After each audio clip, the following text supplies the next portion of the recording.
Greetings, everyone. Welcome. Chat has spoken, and we're going to do best of one today. Forgotten Realms, of course, as we continue to tackle this meta that has really defined itself around the red-black archetype, and whether or not you get it, or whether what your plan to manage it if you meet it is. I have been enjoying the format despite the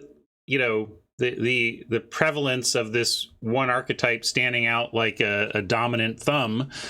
And the thing is, it's hard not to at least try for it, because, I mean, if you're taking an open approach and taking the, quote, best card out of a pack, it's just often a red-black card. Like, maybe first pick, you end up with some bonkers rare or mythic out of some other color, but like that pick 2, 3, 4, 5 range, you just look around and you're like, well, the best cards here are red and black. And so it's easy to start down that path. The question is, can we identify when the path is closing and we need to bail to a different archetype, and when it's open and we're happy to stay there, or when we don't start red-black, but for some reason it's wide open enough that we need to move in. But really, my mentality right now is surrounding the where red-black is at in a given pod, and whether I should be there or not. I know where you should be for all of your tabletop Magic needs, though, and that's cardkingdom.com. They're my sponsor. You can find them in my affiliate links in the panel down below, the YouTube notes, the chat link. And if you go from there, they know you got there from here, and then all of your future business for like the next couple of weeks is associated with my stream and helps keep me on the air. So please, if you're looking for cardboard, see if Card Kingdom has what you got, and navigate through my affiliate link and help keep this train rolling. We're going to enter with gems today. Speaking of getting the train rolling, closing in on 200,000 gold. I'm just kind of arbitrarily excited about moving my gold number higher now. No particular reason. We're getting the draft view, though.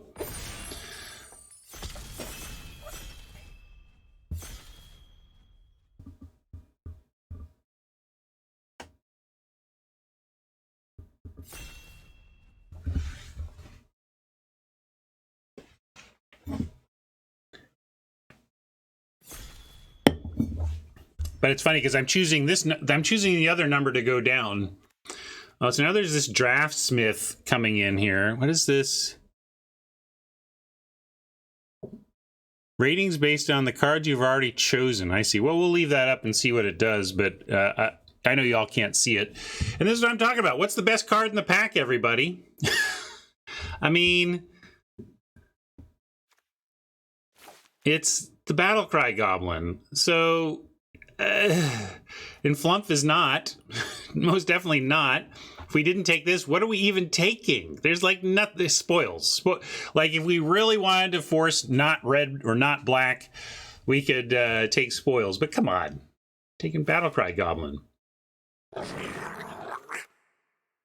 Now, we could take a Knoll here, but no reason to when what's the best card in the pack? The best card in the pack is Dragon's Fire, and it matches the freaking best card. This is how we end up in red-black. But I mean, I'm not going to force my way to not these cards. Yeah, if it were for the Dragonfire, I would probably excitedly take that uncommon Gruul, the uncommon Gruul 2-drop, and see about moving that direction. But that's not where we were headed. Okay, so here's a chance to move out. I mean, these are all we could take price. And then this is kind of a black-red card, but there's a couple of interesting white cards, Cloister Gargoyle, Priest, and Ranger's Hawk. Priest is the most generically good. Yeah,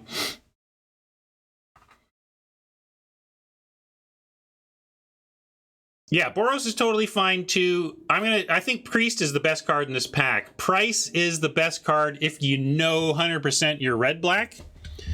But I'm going to take, like, this is a place where if this were maybe even 5 days ago, I'd probably take the price and try to find the black-red lane. But right now, between worry about the awareness in the community of black-red and the desire to try something else, I'm just going to take the Priest, knowing that it's a very fine card, and we can still maneuver from here. And this is an interesting pack for maneuvering. You got Null Hunter being strong for green-red, Ghoul strong for red-black, and we could take Hawk or even a Monk of the Open Hand. Barbarian is a fine card, and it's in our definite red. Given that there's a bunch of other stuff open, I think Barbarian is a touch under, like where Ghoul and Null Hunter are, but it's red. We want to cut this lane. We're going to take the Barb and cut the lane. Prof wants the Ghoul. I like it. I think the Ghoul, especially if we had taken the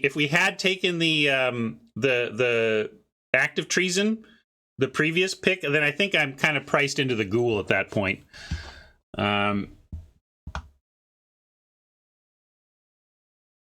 Spoils of the Hunt still in the pack is Signally. We should take that. We did see some other good green going by. So, yeah, let's take the Spoils. Maybe we'll be Gruul today.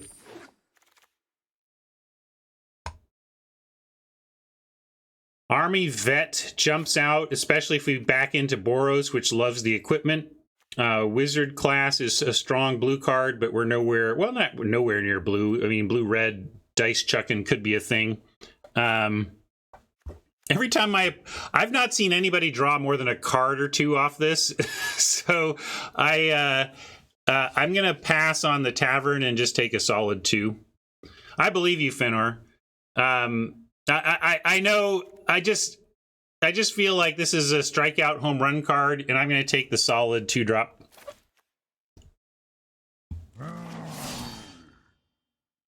Here's a price we could grab. Again, though, this is kind of a black-red card, and there is just a Null Hunter here. Fireball, not that good. At 5 mana, it certainly picks off a lot of stuff, but no bargain. 5 mana is no bargain for removal. Is white more open, but not with cards I like. I mean, I consider this kind of a spoils into Null Hunter is kind of a sign to me that green is open. Yeah, which is because we passed on it. I mean, if we'd taken that first price and gone down a black path, we might be more set, but I'm fine with heading this way. We can take a Ranger's Hawk over gems. You take a gem pick here with this kind of garbage in a pack. But we're going to take the Ranger's Hawk in case we are low to the ground Boros.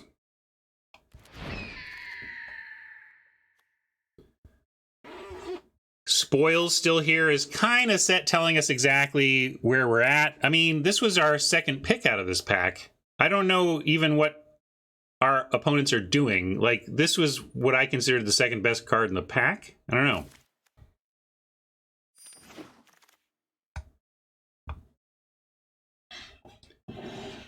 None of this looks relevant. I'll take the longbow, but it's hard to imagine it making the cut.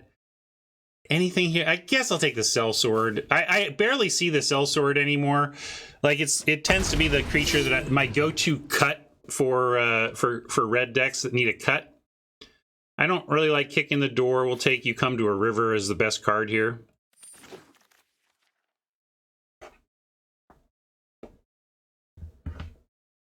I don't know why they don't like spoils. I think that card is good. So is this Ranger, which we'll take here. It's no owlbear, but it approximates one. Instead of drawing a card, you draw a free 2/2. Take this.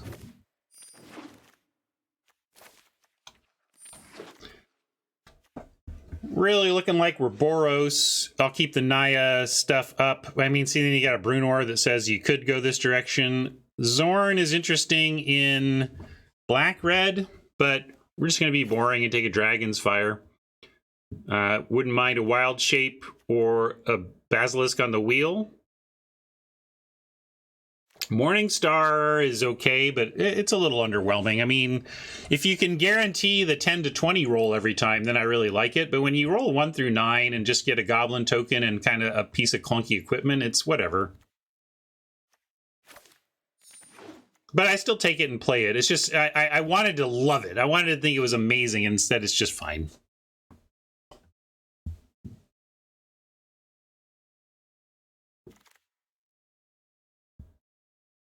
Garbage pack. Might as well just take gems even. There's not even a white hedge here. I think C+ is fine. That's right. I mean, when I say Morningstar, like I'm down on it in the sense that I saw it and thought it would be like feel like a B level card. Goblin is playable, I suppose, but it's so replaceable. I'm going to take gems. Here's a gem pick. Collection building, I guess. Another price. Probably just want the big boy here, though. Yeah, Trample useful and Gruul for sure. We could have been red-black, it's true. I don't mind that we're not, though. Let's take Gorgeous George and lose to it when somebody prices it away from us and attacks us for 9. Is Rapier playable? Yes, I think Rapier is playable. But it's at its best when you've got high toughness and you can really play this as a 1-mana combat trick. If you got first strike or high toughness, I like the Rapier a lot more.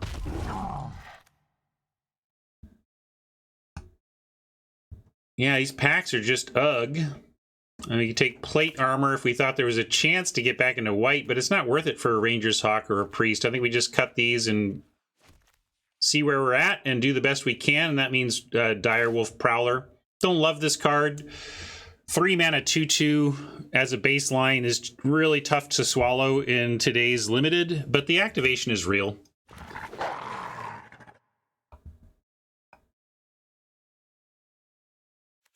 Some stuff for the red-black if we had gone there. No red in these packs, though, so we seem to be fighting for that. I'm going to take another... Bull Strength. You take first interaction, I suppose, over a 6-drop. Thing is, I would like a couple of these and then keep an eye out for more Plundars to treasure up to it. Yeah, I think I'm going to go with the Gorger. That's where I was at. And we'll see. We'll take one of these here. Hey, Cardinator, welcome.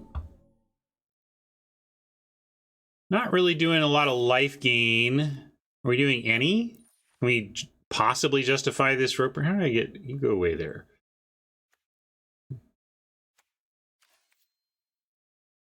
Yeah, Hill Giant gains some life. I guess... I mean, what, am I going to take another Ranger? Like... So I'm not taking another Ranger. I'll take the Roper and we'll see about it. Loathsome Troll. So now we're at Fireball or Bard. I don't really like the Troll. Some interaction or another life gain option. It also, in this color pair, helps with the creation of pack tactics. Fireball just so medium, especially. We do have 2 spoils and 2 Dragon's Fire, so our removal suite is pretty nice. Don't need Earth Cult Elemental when we got Double George, but Death Toucher is fine over Wild Shape. This is playable just as a 1-mana. There's the removal is strong enough in the set that I think 1-mana respond to removal spells are fine. But yeah, Spoils does point at the Spoils of the Hunt plus Death Touch is good times. Here's another longbow we're never going to play. Do we have the first one? No, we don't have the first. I guess I'll take it over Vault Progress. That's the only other thing here, Vault Progress. Sure, this is where we can take another Ranger over Null Camp. But we want some Owlbears, not Rangers. Pit Trap, probably not needed. Our removal suite is pretty strong. Wow, 2 good cards for last pick, effectively.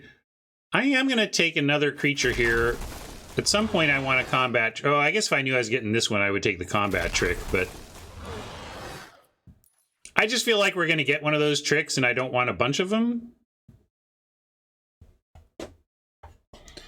More very, very medium stuff. Very disappointing first pick, but we'll take a Singer.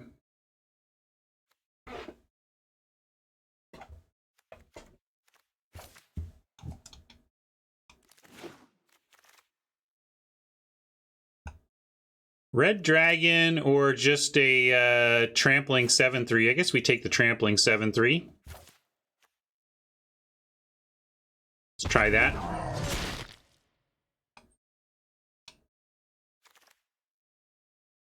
Dragon's Fire number 3, but we could also splash this Drizzt. Where are we getting our splash, though? Right now, we only have Plundar. Everybody's screaming splash, but I don't know what your plan to splash is, gang.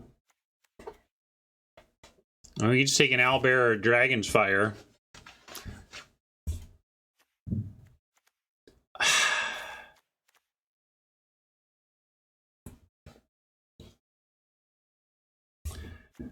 Chat really wants to take it. Mike likes the Dragonfire. Everybody, I'll take it. Yeah, I'll get a fetch land. Everybody wants to splash. I think that's a little risky, but we can see. The deck is coming along well enough that we can take that hedge. Bard class is not particularly playable, but it's gems. We're not going to play it. I don't think we need a third Ranger, a third Boulette, though. We're not playing Find the Path. So price is not for our deck. We don't have a way to sack. So we're just taking gems. Not that, I mean, I'm not taking this because it's red-green. I'm taking it because it's rare. Owlbear or Tribe Hunter. Tribe Hunter represents some removal, but Owlbear is just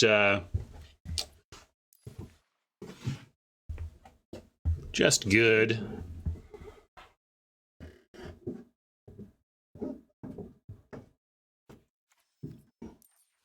I'm taking the Owl. See, this is where I can't take a Hoarding Ogre just because we have this Drizzt. I'm going to take Owlbear. Here's a Bull Strength we can grab, but there's a Chaos Channeler in the pack. So I'm going to take that instead. If you can attack with this, it's great. And this lets me just snap cut this Sellsword. Here's a Bull Strength we can get though. Glad to pick up one of these. And we want a Null Hunter here over... I mean, Death Toucher is good. We do have, again, we have these double spoils, but I think we want a Null Hunter to try and actually get counters going here.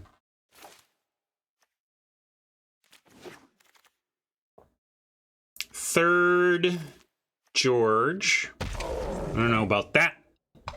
Don't know about that. This should be our splash, but no... It's pretty bad. All this stuff is pretty bad.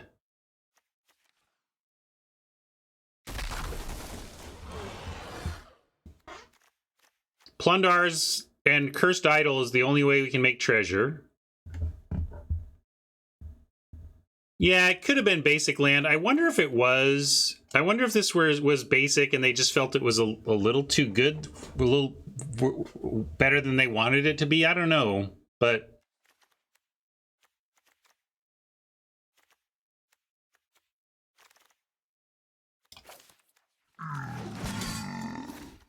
well, honestly, I think the red-black lane would have been great here. If we had kind of forced it, we would have been pretty rewarded. Ooh, look. Here, I'll show you what I'm seeing. This is this new tool from Untapped GG. We just have it build it for us. But not necessarily well. Here, let's build this and see what they would do.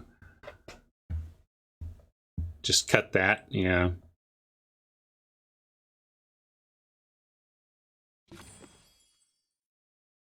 Well, let's get back to our view. Do it ourselves here.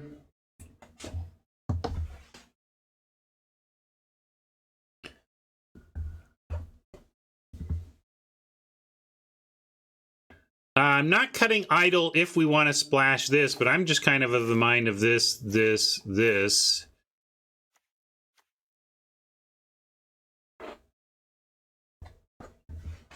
I don't think we do. I mean, I think everybody was being a little... I went with chat on that, but I never liked it. I thought it was a little greedy at that point in the draft to be picking up something in the middle of pack 3 that we're going to try and splash with no tools to splash. It was unlikely. Yeah, but we didn't have a wilds, right? That's exactly. If we'd had fixing, it would have been fine. Yes. Yes. Right, I get it. We risked it, but we just didn't get there. I'm not going to force it now. We didn't end up with any of that. A lot of creatures. I guess we could cut a vet. We aren't really running any treasure, so let's cut a veteran. I wonder... I kind of want to just turn this tool off, though. Can you...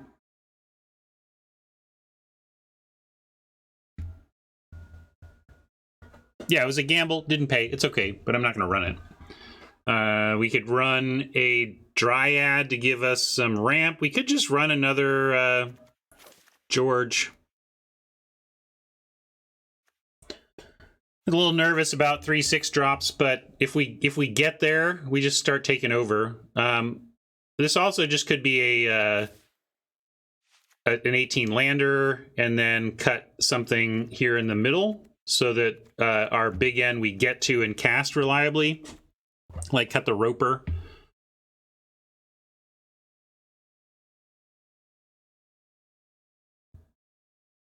Prowler. Well, the Roper is just whatever. I mean, I guess with three Gorgers in Bard, we're actually going to untap it reasonably.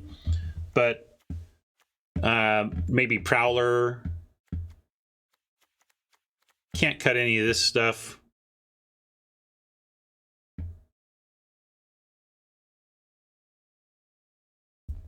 Yeah, the Prowler is just filler, right? And we're just stacked with creatures, so yeah, let's cut the Prowler. I like that.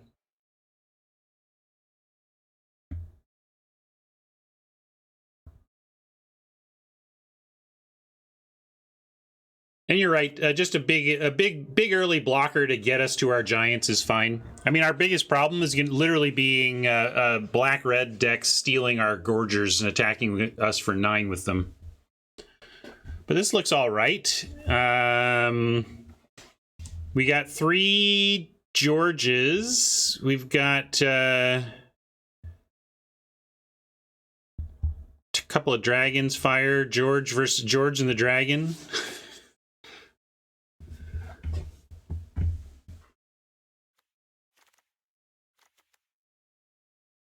George of the Jungle.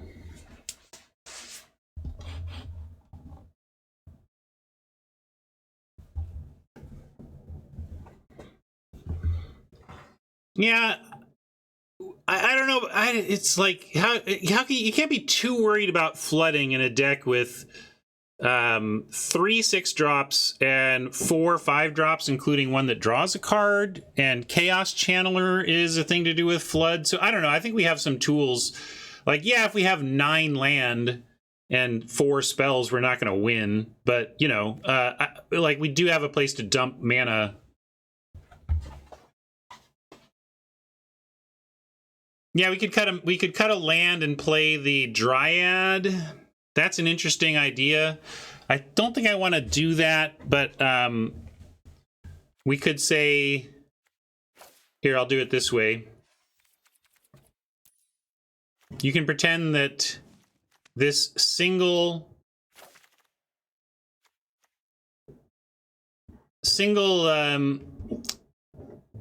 classic mountain, you can pretend that's the 1-drop instead. And if we draw this mountain, we can ask ourselves if we'd rather have the 1-drop.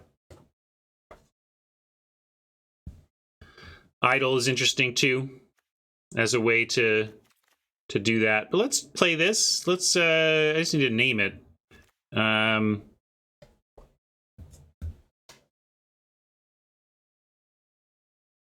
Extra gorgeous. Extra pretty for Gorgeous George. So we got 3 of them. Also going to get rid of these lands, though, because I don't like them. Anybody choose some lands? Nobody's chosen any lands, so I will do it. Last chance to pull me off of... Ooh, there's an add 7 button. Let's see if it works. Oh no. It's just a suggestion.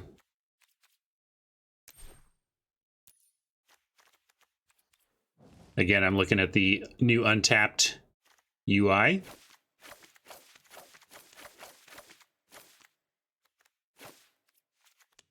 That's what we wanted. Yeah, I know, Raptor. I was just kind of... Sorry, I'm talking about something you can't see, but I didn't know that.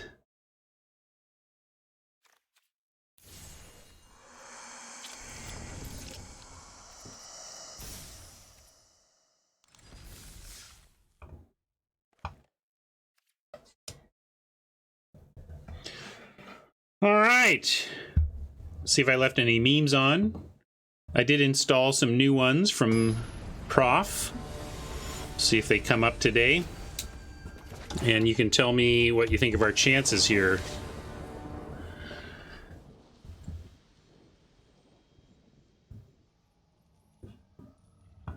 Well, starting on 5 is not great, but our mana looks perfect, and if we can get there, we're golden. So I am going to keep, but we could just get run over and not draw anything to do. But I think this has a great chance of being a great hand, so we're going to keep it.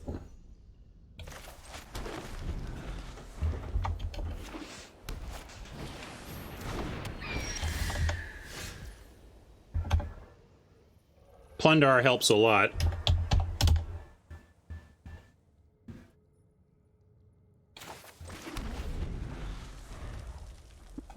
Pariah wants to mull. You got to give your... I mean, every hand needs to draw. Almost nobody is winning off of their opening 7. We all need to draw. And in this case, we're only asking for any of our spells. Like, once you have... it's like, we got this many. Like, most of our spells are good draws. So I think we had to keep. But it was a risk. Definitely a calculated risk. But Owlbear on 4 now is pretty bonkers. Maybe we just go Ranger on 4. Owlbear on 5, we'll see. Warhound, nice ramp for Oppo on the draw. But we got some nice ramp. Owlbear on 4 does block the Warhound cleanly, so we'll do that. Ranger does block the Hawk, but we don't want to.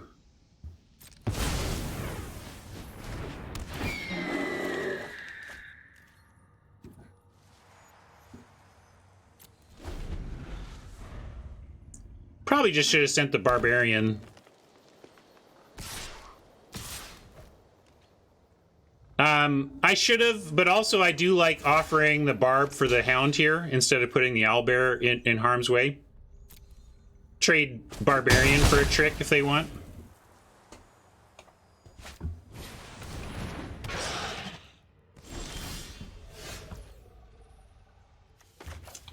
So Owlbear obviously would trade off for the Death Toucher, which might be fine in terms of clearing the way for the Herd Gorger anyway. Of course, we could pick it off with the Fire, but I kind of just want to max mana here. Let him take the Owlbear for the 2-drop, drop 2 creatures, then drop 7/6, and then have Dragonfire to clear out whatever could double block to stop this thing. So in the abstract, giving up this Owlbear for the 1/2 doesn't feel great, but it's part of a long game plan.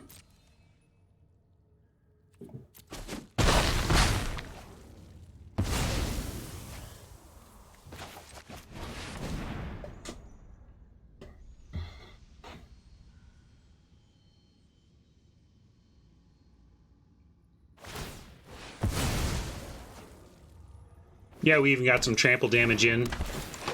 All good.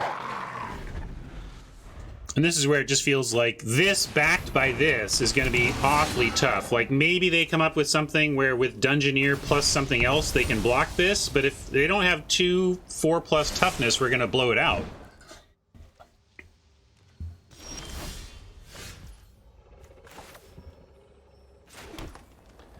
Hawk, again, we could just send in the Ranger and offer the Hawk, but I don't see the need. I like going Herd Gorger here, and again, having Fire plus Ranger plus Fire. Like, we can 2-spell next turn. You like send the Ranger, Mike?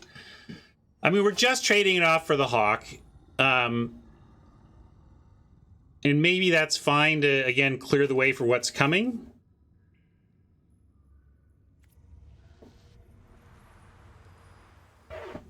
I don't know, Mike. I don't know if I want to do that, but maybe I'm supposed to. That's true. Offer before they can make a goblin token out of it.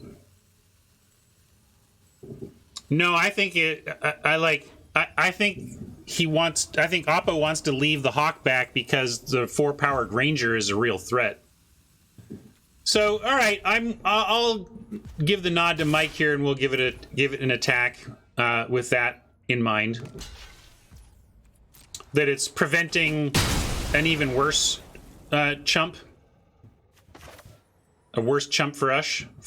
Worse chump for us.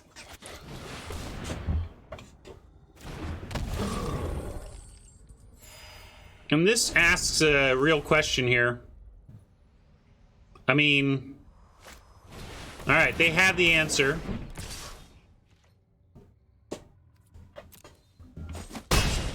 But we still have a 2-spell turn and some action. Could even go 2-spell with these two using the treasure. We don't have main deck naturalize effects, so we're never getting that George back anyway. And Dragon's Fire doesn't take out the Dungeoneer, so I think we should. Yeah, I should swing first. It's bad sequencing for me to not at least get our 2 in before doing all this.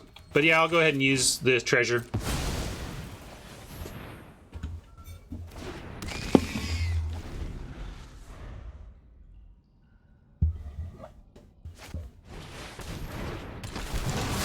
God, Dragon's Fire being as useless as it's ever been here. But we get to swing in. I think we swing in with 3 of 4, and if a 2/2 gets blocked by a 3/4, we combine to kill.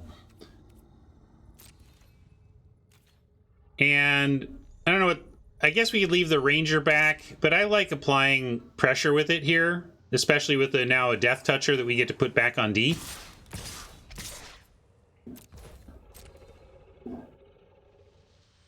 Roper back was the question mark. But we do have 3 cards that we can play that'll untap it. And I like how we're set after this. Well, I don't know. They got 3 cards plus a draw. We'll see.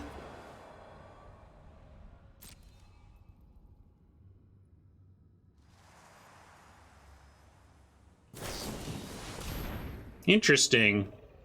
Well, there you go. We traded it for a piece of removal anyway. They also could have gone +1/+1 and taken out the Ranger, so that was an interesting choice.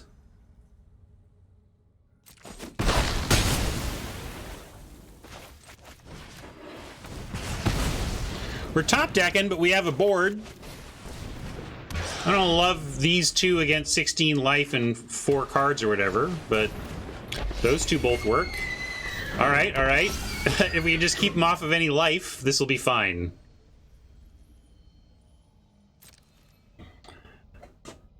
True. Although you can kind of tell from this deck that it's not going to have a ton of life gain. It's not playing white.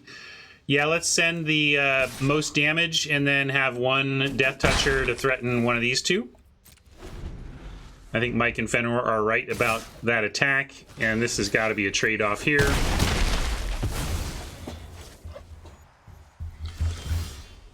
No! Well, we're losing this race, but I'm not going to hold back yet. Because exactly something like this. We have a lot of race turners in our deck. Yeah, this is yeah. We don't have velocity, but neither does Oppo, and we have. But what I'm saying is, you know, we've got Channeler, 2 Giants, and another 5-drop in the deck that could all be good draws. Oh yeah, let's see. Forgetting my memes. What's that one called? Celestial Unicorn. Oh, I don't have it plugged in yet. If there's a unicorn one. Sorry, Prof. I'm working them in, but I don't have that one ready yet. We'll give you this, give you that back. I don't like instant speed blowout. It seems unlikely, and there's that equally likely chance that rather than getting, like, even more likely is that they draw something that saves it as opposed to something that you get them with. All right, Knoll Hunter adding to the board at least. If we can draw our Bard, we can get in for put a counter. Or we can just start flooding. Oh, here comes the flood. We're getting outdrawn right now. That's the plain, simple truth of it. But there we go. You could like Bull's Strength to try and get there sooner, but now if they don't gain life and they get aggro on us, we could threaten to win with Bull's Strength.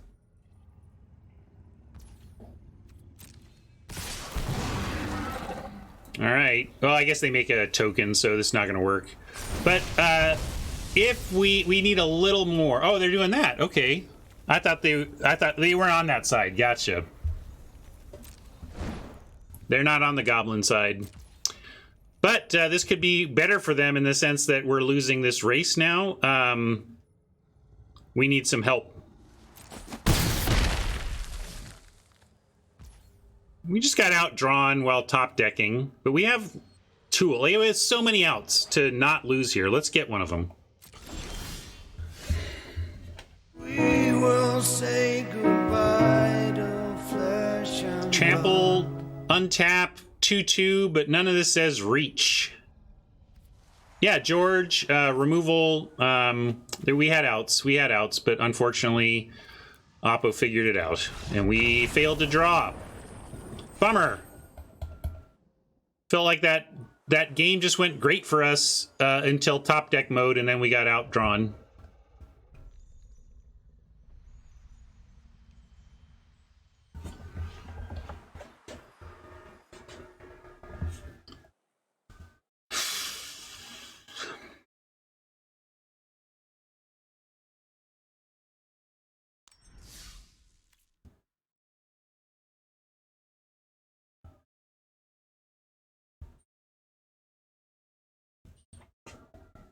It's not true, Tom.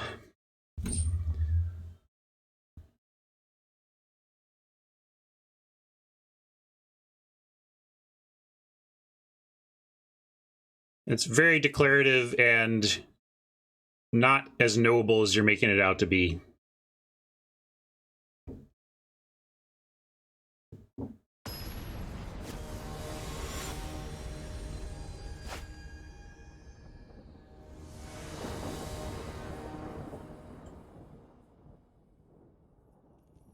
Welcome, Sep. What a crappy opener. Got a mulligan this. 2 6-drops, not both of our mana. Show me the... You know, if this is a Mountain Forest split, I'd be tempted, because then you're looking at Knoll Hunter into Moon Druid, which is actually a nice open. But without a guaranteed forest, we can't keep this. This represents the what could have been our 1/1 sack to get a forest accelerator. We're going to keep this, and we're going to ditch this mountain, actually. But it would have been a reasonable result here. I like both results, though.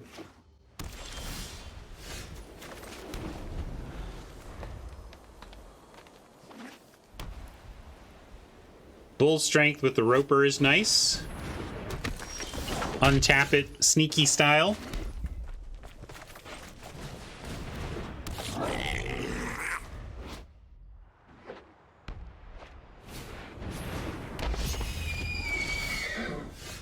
Gonna send in the Goblin. If they block, we have Bull Strength, and if they... But I don't think they'll block. Yeah, Disciple's not a good card. That's why we don't see it played much. I'm not even sure I'd run it if I had heavy dragons, but a one, you know, baseline 1/3 for 2 is not, doesn't do nothing, just not super impactful. I'm gonna go with well, if we go Plundar, we have Ranger on 4, and Plundar without lifelink over here does threaten the Unicorn, so we're gonna make him gain some life or attack into Plundar. Mike likes the Roper. That's cool too. I'm going to accelerate.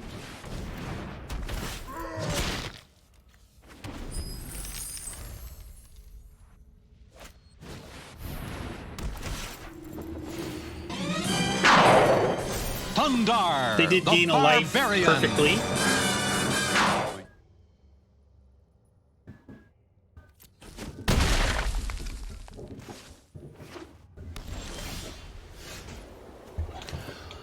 But I like the acceleration we got. We could even go Roper with Bull Strength, but that'll be available next time.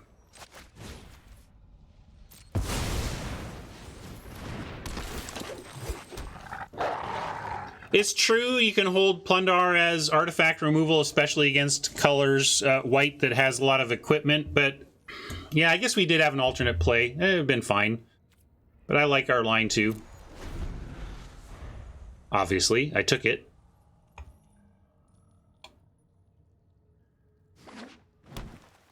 Unicorn trades with the Ranger even if they gain life here. That's important. They gain life twice. That could be tougher.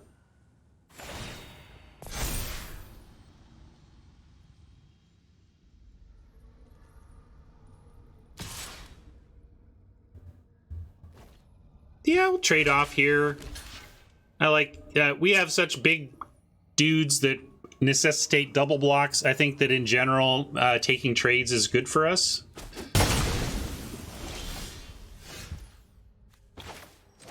Like this big dude. I mean, they gain life. We're in a spot where we have to look at possibly 2-for-1ing ourselves to trade for Unicorn. But then at that point, we can also just block with this. Let's play it, see. Bull Strength with Giant Duke seems great.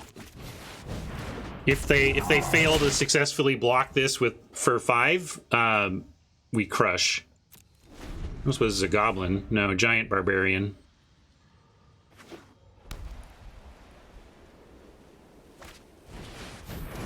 Plate armor. Yikes. But okay. So now what are they likely to do? Maybe they just put the Bard on the Duke, in which case it would be great for us. We could also send the Battlecry Goblin, and the threat of a double pump makes basically no blocks good there. So let's send those 2.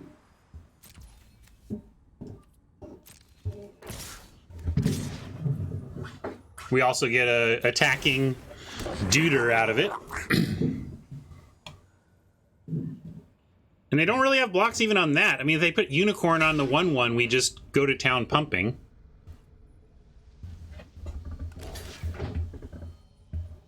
Looking to trade the Shepherd off. That's fine. So we're going to do 1 pump. Well, 2 pumps here and combat trick there.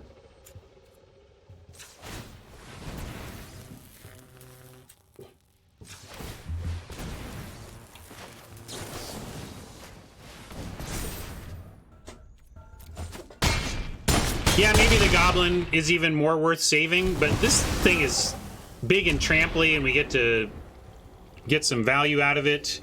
And we're likely to get another whack. I'll just go down the middle, though. Like, there's an argument for the tomb, but we'll just go down the middle. Dragon's Fire worth keeping, of course. Doesn't take out the Unicorn, but plate armor... We block with this thing, and we still get there. Don't have any dragons, do we? None of these are dragons. All right, so still sending 7/3. Yeah, I don't think we're going to get there on... this is going to be dead before we can put a counter on it. And even then, it becomes an 8/4 and still dies to the unicorn.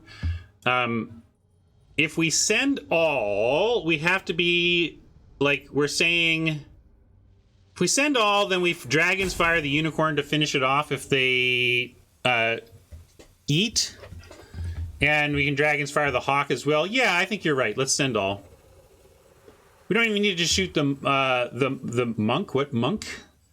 This thing? Oh, no, let's not even shoot that.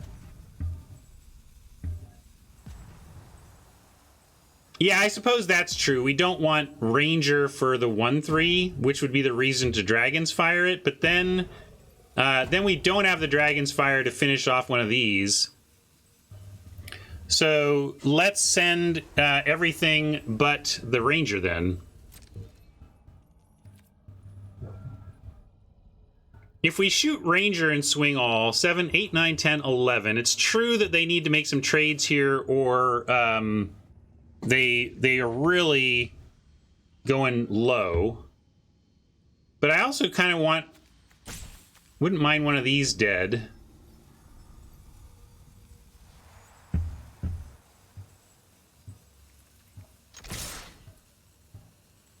Tron likes doing an all still. If we do that, we're just giving up this Ranger for the Disciple. So I'm going to not send the Ranger. I'm going to do this, though.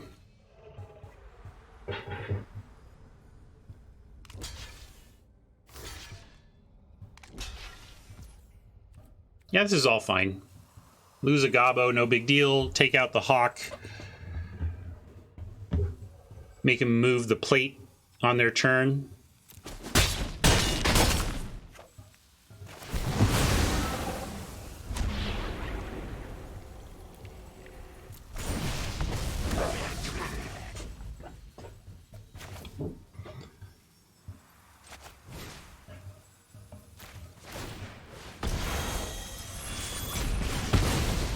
Use all our mana.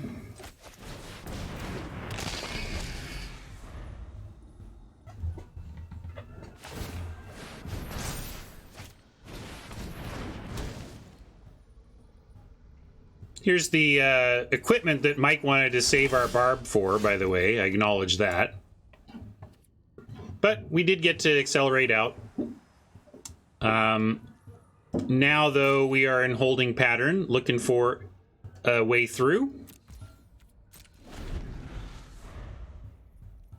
Oppo can equip and come at us, but that's bad for them because it just leaves us with too much to crack back with. So I imagine they still stay on D unless they got something here to support.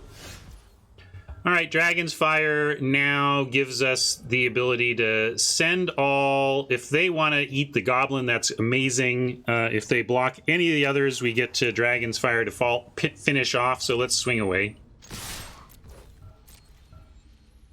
Mike says still hold. I don't understand, Mike.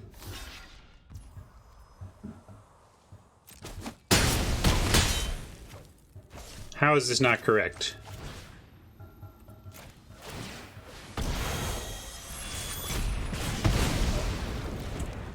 I mean, are you worried they just come up with a better creature and then we can't finish off? I suppose.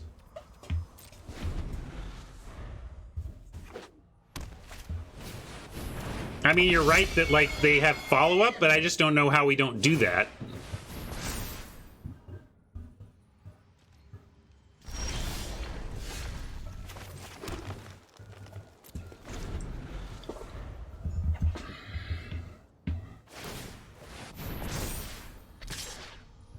Boy, that's bold.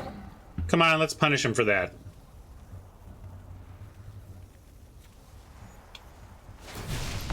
We got many ways to untap this Roper. One-time dealer.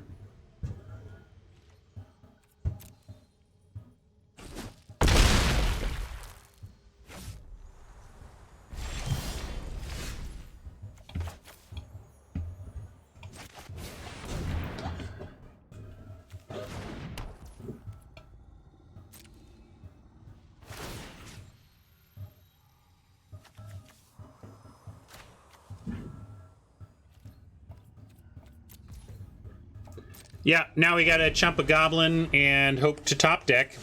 We are hoping to top deck again.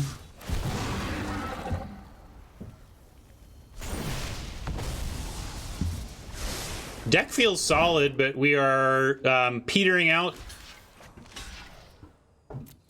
and losing top deck wars. I mean, this is, was it Fenor or True who was worried about this, but it's not like we're getting outdrawn. It's not like Oppos are having some amazing card flow. We are facing Oppos with equally no card flow. They're just outdrawing us.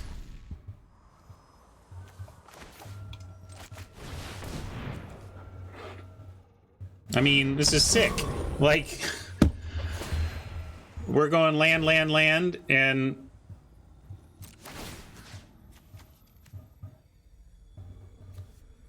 ugh. I am gonna freaking start banning people talking to me about we're flooding because of one extra land. I roll.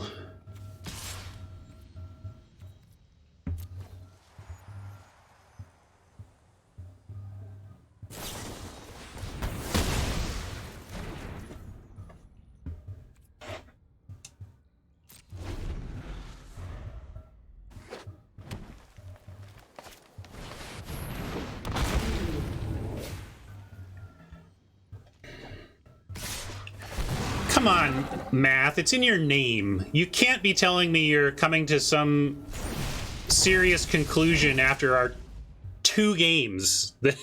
You know, I mean...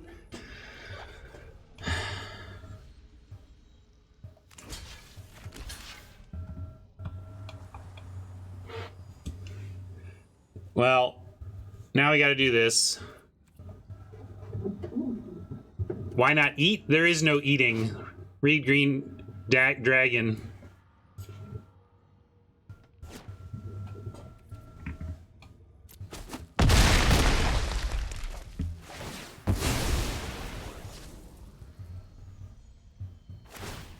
Fair point, Raptor, fair point.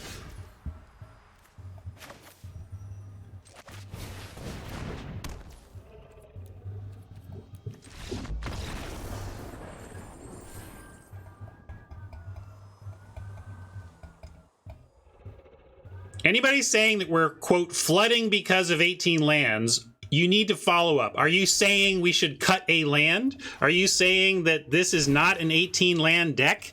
That with 3 6-drops and 4 5-drops, that we should not be playing? I mean, I think that's wrong. You could make the case for Dryad for the one, like, we could play Dryad over the 1 land. I'm not sure that gets us anywhere, though. But it's a similar thing, right?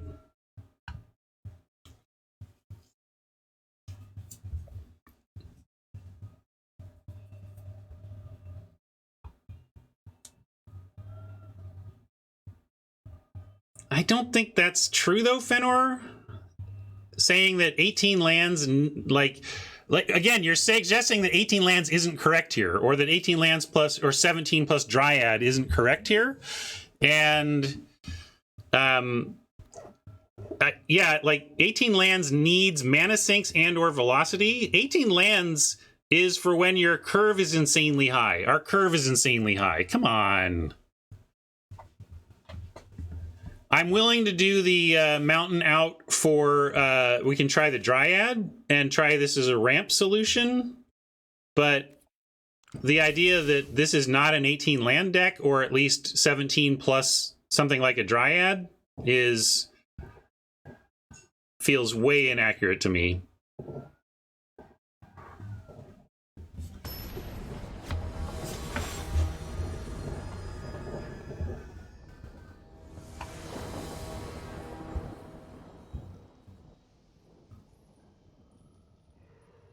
Well, don't have red yet, but Double Null Hunter says we can keep this. Maybe we'll find 2 mountains and go Null Hunter, turn 4, Battle Cry, haste, get him.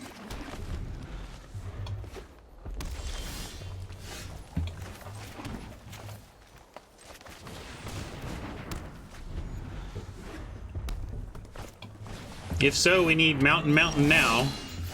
Well, Bull's Strength could create a next turn viable pre-combat bull strength to make a couple of 3/3s. Then we're talking about, like, is it worth it for some extra damage and 2 mana to create 2 permanent points of power and toughness? Probably. Let's see what happens here, though. I don't want to do it into open mana.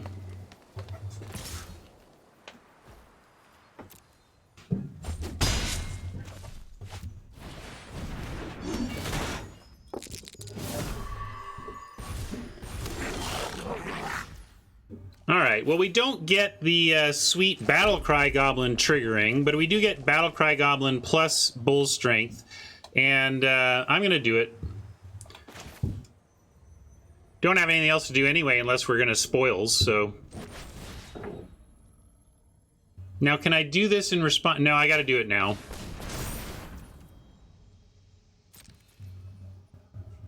Yeah, I was saying this is not amazing. It's playable, but not amazing, and the low roll shows you why.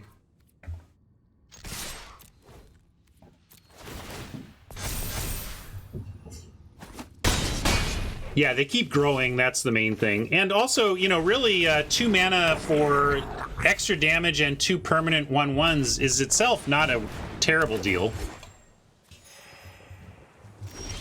In that case, it didn't make a difference. I'm talking about the abstract, though.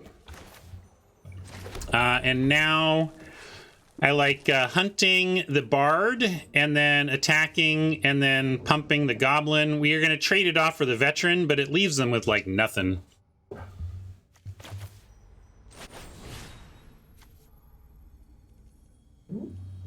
Swing first and let them block. Yeah, maybe they block the battle cry with the bard. That's fair. Yeah, I feel you, Mike. Mike's got it right. I wanted to quote clear the blocker, but they're likely to try and eat, and if they do, we really get them. Yeah, let's give them all sorts of chances to do stuff here.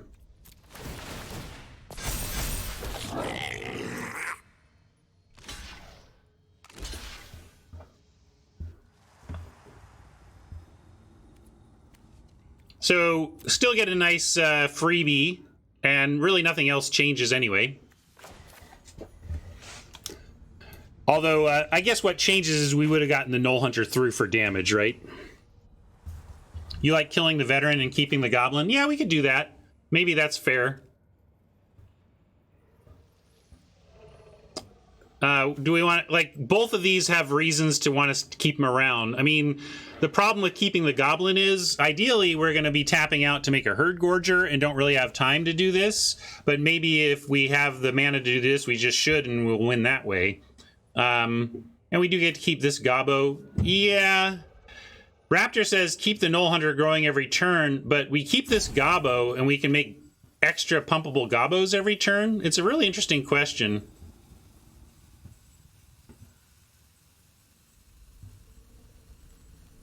Oh man, really tight one, especially because, again, like, if we draw a land, we're just playing Herd Gorger.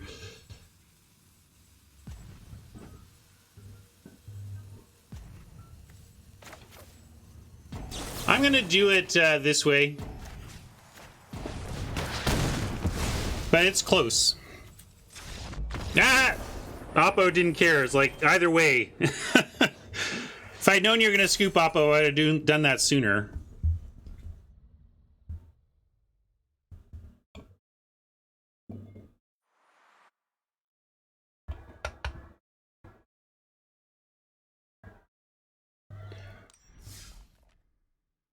Knoll roll, slow your knoll.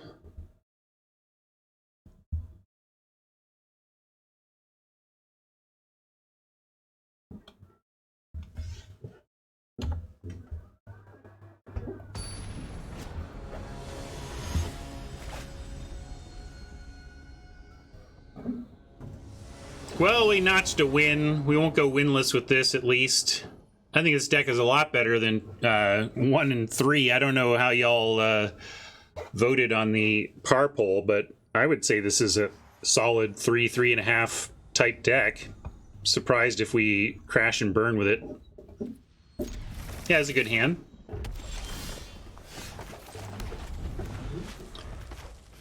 Death Toucher into, well, one of these two, we'll see. Probably Barb so we can... Well, I guess now we have Barb to kill Morningstar.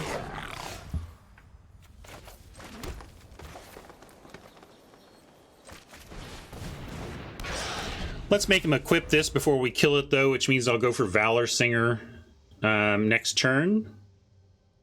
If they don't equip. If they do equip, I'll Barb.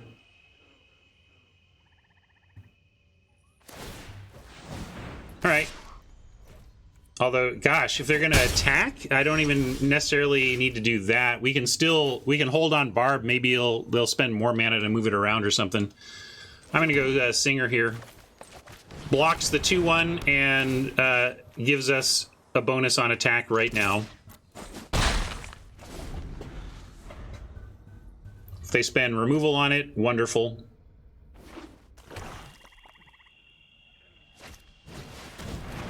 Chaos Channeler, we need to block that. Threaten to block that. We've got the one, the Death Toucher to threaten the block. We can't do anything else but the Plundar. I guess we'll throw that on the morning. It'll kill the Morningstar and try to double block. Treasure would help us get to Gorger, but we'll get there naturally. I'd rather take out their resource. And here could even, if we're not going to block with it, we could send the Singer. Yeah, Basilisk can single block. I'm not counting on it being alive, in which case I would need to keep both of these if I want to double. Doubling would be a 1-for-1. If they spend their turn firing off removal on the Death Toucher, though, they're unlikely to be able to cast much off of a Channeler play, so I'm going to go ahead and send the Singer. Either we'll have our Death Toucher to block, or they won't get much value out of the Channeler. That's my thought.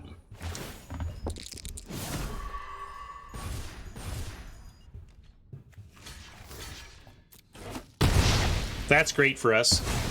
Was not really counting on that happening, so quite a plus.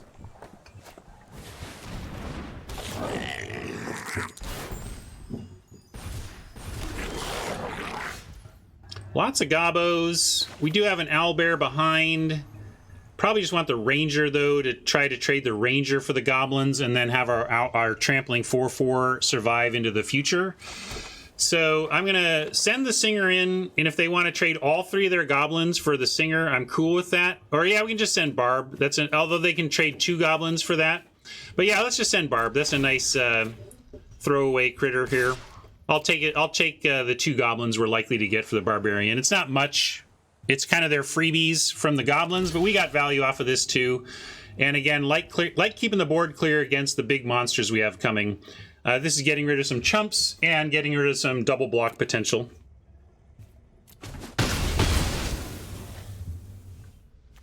But I do want Ranger threatening the Swarming Gobbo.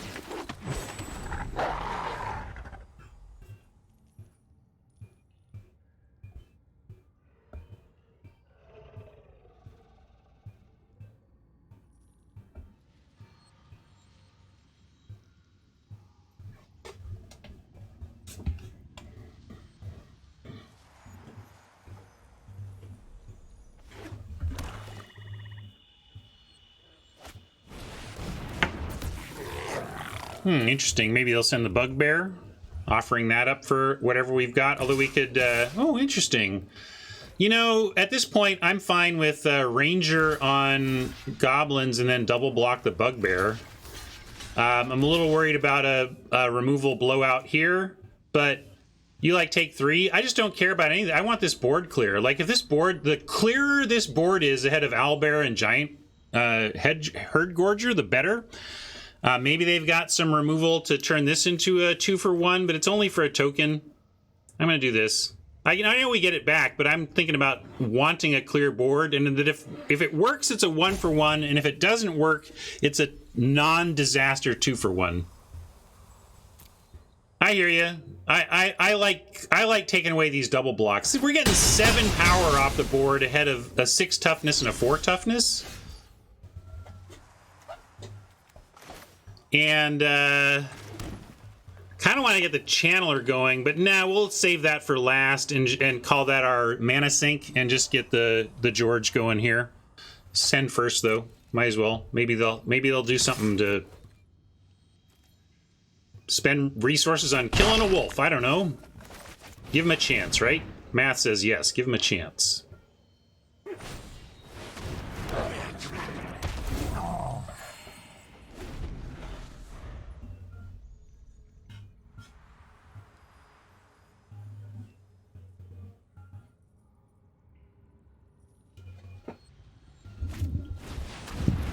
Another channeler.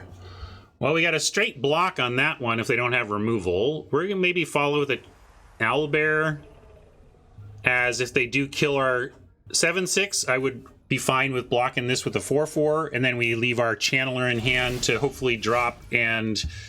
Okay, now we just play another 7/6, and I think we go ahead and send the first one.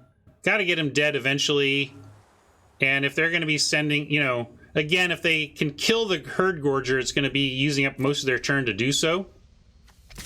So they won't get tons of value out of the channel, even if they have an answer for our second 7/6. I'm expecting Gabo Chump here.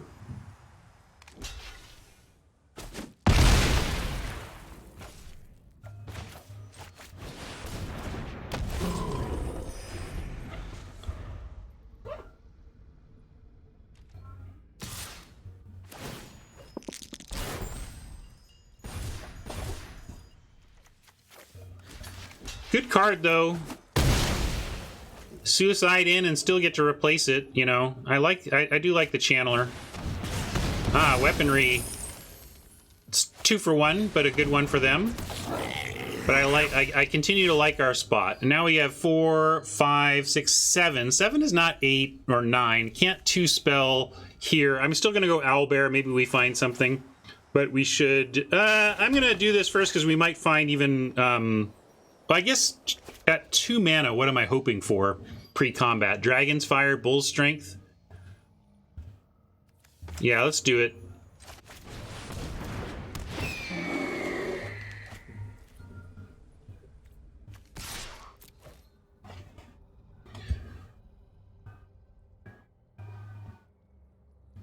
Triple Gorge, Gorger.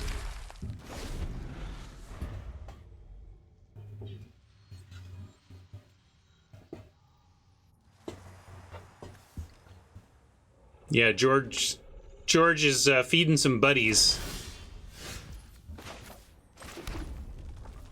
I'm gonna offer the Owlbear too. Yeah, I picked that up from Marshall, who's I actually talked to him about it. He said it was a viewer, a stream viewer called him Gorgeous George, and Marshall picked it up from there. I tried to give Marshall Plundar the Barbarian. We'll see if he uses that in future LR. Interesting double. What does that mean? Why are they doubling here? Must be the... Like, what is going on? What a weird double block. I guess we'll find out. More weaponry, but it's sorcery. They can't do it at instant speed. That's why it doesn't make sense. +2/+0. Yeah, maybe it's that. Maybe it's another the Paragoblins. Oh, Rapier. There we go. Like, something was going to explain it, because the block did not make sense without 2 more points of damage.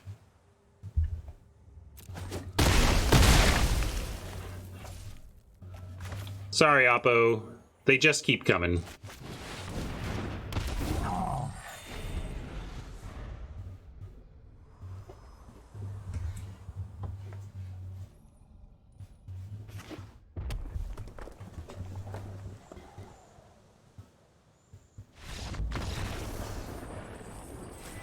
All right. Nobody can beat 3 Georges.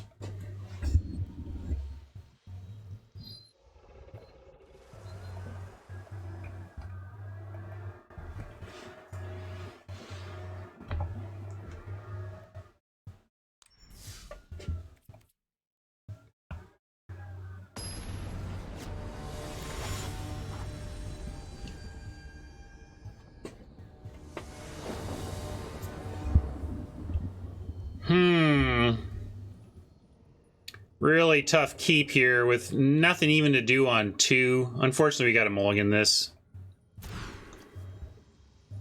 All right, we'll keep and decide what to pitch. We probably want to keep the Dryad to ramp us to the other stuff. So Zalto or Herd Gorger has to go. And I think Zalto is actually worse than Herd Gorger here. I'd rather have a 7-6 on 6 than a 7-3 on 5, I think. So that's where I'm coming from. Yeah, it's true that it's 6 mana, but I also feel like we're at 4 mana. Owlbear draws us a card. I feel like we're likely to end up with 6 on 6 here. Heck, 6 on 5. Well, we have 4. We don't have 5. I mean, Owlbear might be... Yeah, so I'm going to go... this is the better 5. I'm going to pitch the Zalto. Yes, maybe we'll get stuck on 5. Stuck on 5 is possible, but I think this is our better chance to win.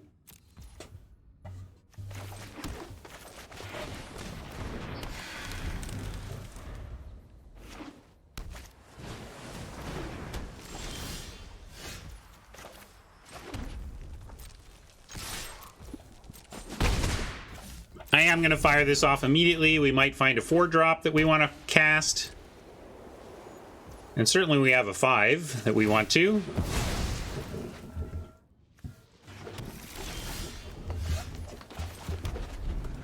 Got our 6 mana queued up, so feel free to stop with the lands now, deck.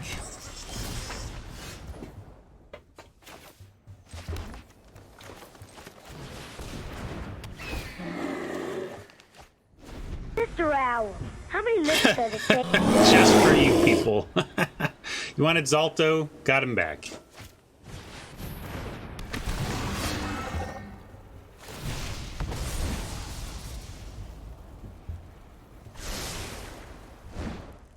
Would love to get a combat. Like, Dragon's Fire would have been a perfect draw so that we could just send in with Owlbear with the removal backup. As it is, do we want to... I think we want to offer the bear and trade for the Dungeoneer. Again, just reducing double block potential for our follow-up plays. So I'm going to offer. They might not block. I was going to say, it's pretty nerve-wracking to block this with all this open mana anyway. Yeah, Trickster would be the other viable choice there.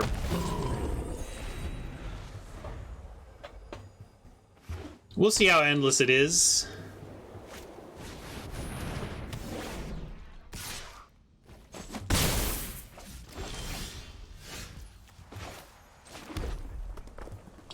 Three, 4, 5, 6, 7, 8, which is not 9, unfortunately. That would be a sweet double play, but we're 1 short. Kind of feel like this is going to be deal 5 or +1/+1, but again, this is all fine. Trading for cards, trading for cards.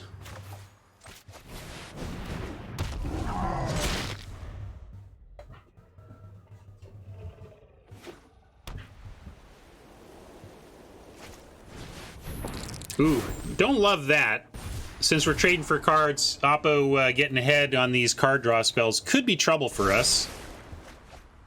Have I ever hit Mythic? No, I don't play enough on one account to hit Mythic.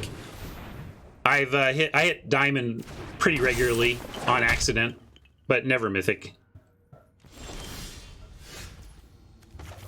Well, we can do some serious valorous stuff here. We're gonna pile on as much as we can.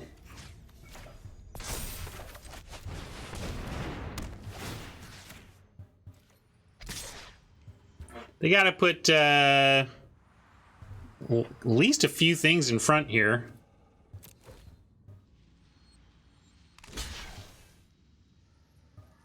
I'll take that.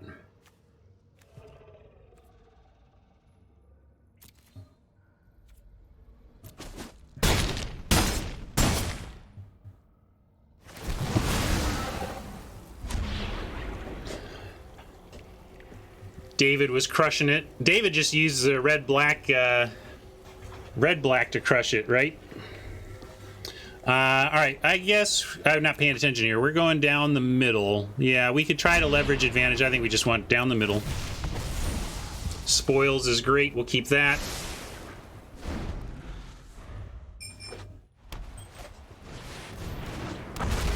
Ooh. Boy. We thankfully we get the treasure. We can actually do it. Valor Singer, Bard plus treasure means we still get to kill the dragon, but woo!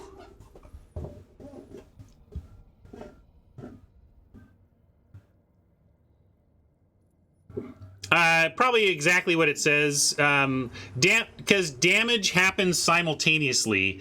If a million things damage the Duke at exactly the same time, it has taken one instance of damage. Not this turn, yeah, but we do have that for next turn.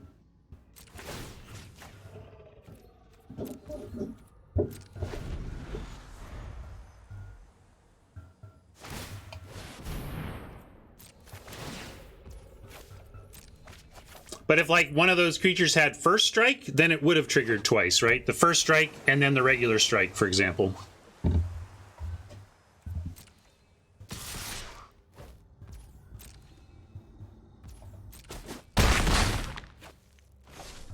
So now we're really fighting against the card advantage that Oppo has leveraged against us, and we'll see if we can get there.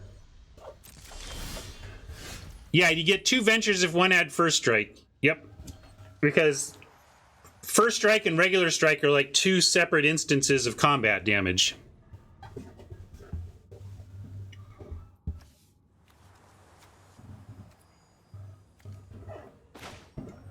Yeah, that is true. They do have that. They have something, but we got to make them have it. What are we going to try and get them with? I suppose we should still do it with the Bard so that we get the damage. So let's do that.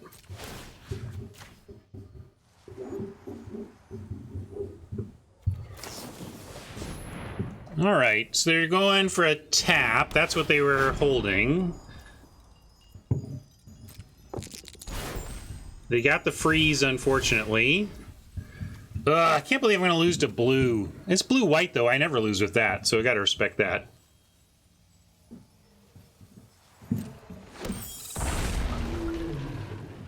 Could send the Singer, but then it trades for a 2/1 and a flyer. I don't like that, so we're just going to spoils the Bard and kill the dragon.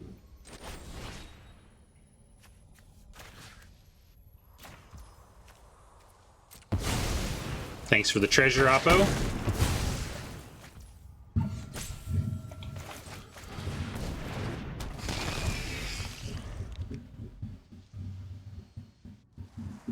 This is a very spicy brew. This is not usually how I'm winning games when I'm playing blue-white. I'm doing flying dungeoneering, not blue-white dice rolling. But hey, right now Oppo's getting there off of just good old-fashioned card draw. We're losing right now because of card draw.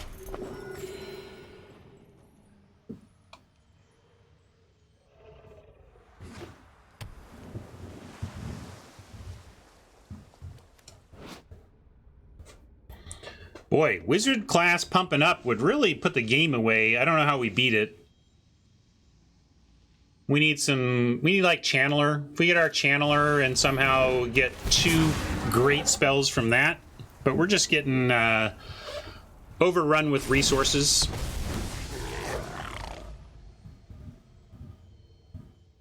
Probably where this train enters the station, not leaves the station. This is slipping away quickly. Well, this is exactly the card I asked for, so let's see how we do with it.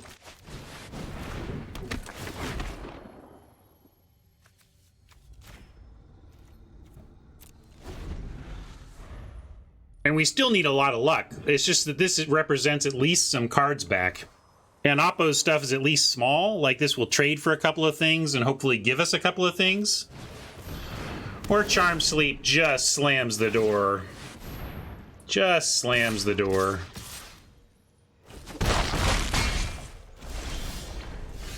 Even spoils, like this is what I wanted. We can take out the bigger flyer or the thing that creates flyers. Gotta do one. They can't really roll dice until a spell goes on the stack, so we can wait and decide.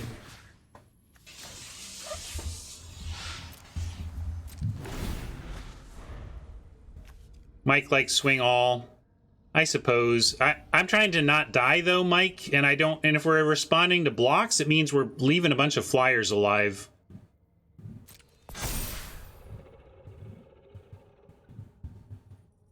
And I just feel like we need to use this on flyers.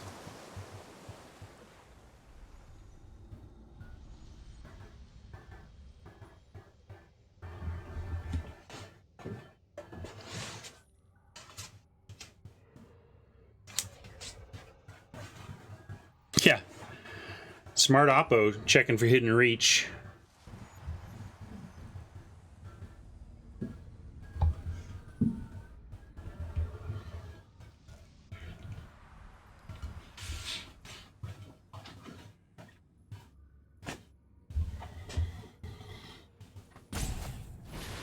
Oh, come now. Charmed, I'm sure.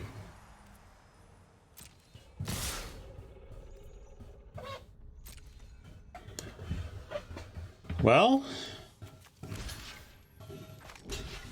they're giving us some sort of a chance here.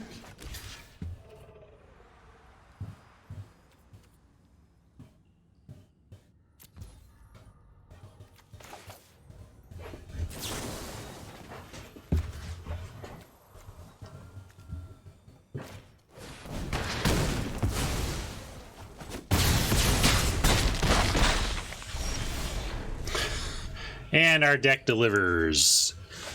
All right.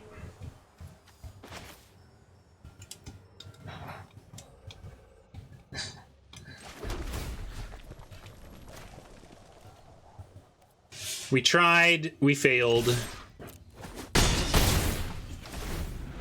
Rough couple of days here on the results front, but I don't hate the decks we've had, just not coming together here in execution.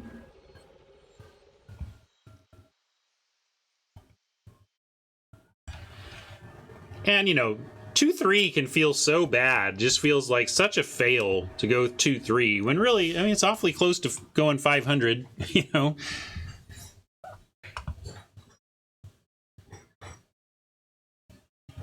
All right, let's find a new prof meme. We didn't see this today. Nothing came up for this, but I'll find a new one. Let's see. How about... I like this one.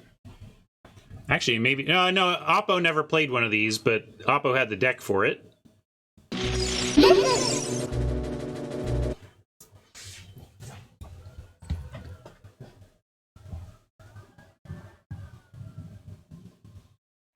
Anyway, 2-3 feels awful to me, but I need to lighten up. 2-3s happen.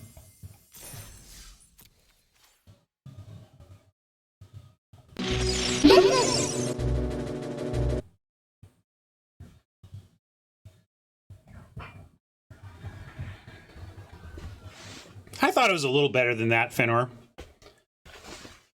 I thought that deck had some quality. We just didn't get the right ratios at the right times. And we had to mulligan here and there. It's all right. We got some time, though. I will finish out our black-red quick draft from yesterday. But first, we're going to say goodbye to YouTube friends. Thanks for hanging out. Like to do better than 2-3, don't we all? But sometimes that's what you do. I don't know. Fenner says that's appropriate for the deck. I think it was a little underperforming, and we got a little unlucky today. But a little unlucky happens too, for sure. So, yeah, no bombs, but we didn't lose to bombs either. We just lost to not drawing as many spells as our opponents, really.